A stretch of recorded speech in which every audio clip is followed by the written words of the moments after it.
Police వాళ్ళు కూడా దయచేసి ఇట్లా చేయటం కూడా మంచిది కాదు. కేసీఆర్ చూస్తే ఒక పక్క అభిమానం, దహేంద్రని చూస్తే అభిమానం ప్రజలు.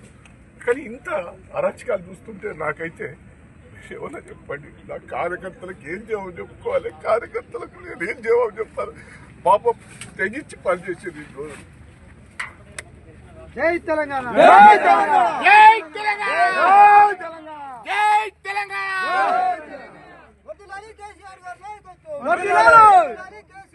నేను తొర్రూరులో నాకు ఇల్లు ఉన్నది, తొర్రూరులో నాకు ఆఫీస్ ఉన్నది. నేను ఎప్పుడు తొర్రూరులో పండుకుంటాను.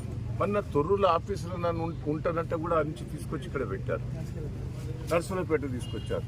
ఆడ ఝాన్సీ గారికి సిటిజన్షిప్ అమెరికాలో ఉన్నది. ఆమె ఇక్కడ ఇల్లు లేదు, ఏది లేదు, తొర్రూరులో ఆమె బాధాపు ఉన్నది. ఆమె అంటే ఎంత ఘోరం అండి. 45 ఏళ్ళ రాజకీయాలలో ఇంత మోసం, ఇంత దగ నేను ఎప్పుడు కూడా చూడలేదు. రాజశేఖర రెడ్డి పీరియడ్లో కూడా ఇట్లా ప్రజాస్వామ్య విరుద్ధంగా ఎప్పుడు కూడా చేయలేదు.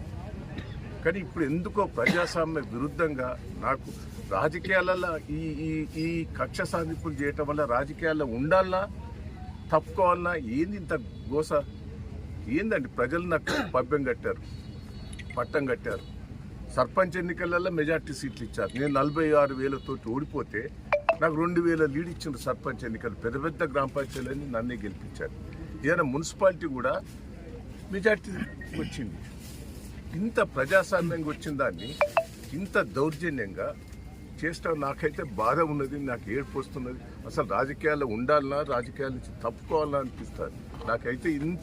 ఇంత గోస, ఇంత ప్రజాస్వామ్య విరుద్ధంగా చేస్తుంటే ప్రజలు పాపం సంతోషంగా ఉన్నారు. కార్యకర్తలు కూడా రాత్రింబవళ్ళు కష్టపడ్డారండి. మా కార్యకర్తల కష్టం చూస్తే అయితే నాకు బాధ అనిపిస్తుంది. ప్రజలైతే కార్యకర్తలు 2 రోజులు బట్టి భోజనం లేకుండా 10,000 మంది కార్యకర్తలు వచ్చి రాత్రింబవళ్ళు కష్టపడ్డారు నా కోసం.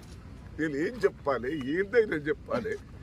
ఎట్లా ఇంత విరుద్ధంగా చేస్తా అంటే రాజకీయాలలో నేను ఉండాలన్నా పోవాలన్నా నాకైతే బాధ ఉంటుంది. దయచేసి ఏంది ఈ దౌర్జన్యం? పోలీసు వాళ్ళు కూడా దయచేసి ఇట్లా చేయటం కూడా మంచిది కాదు.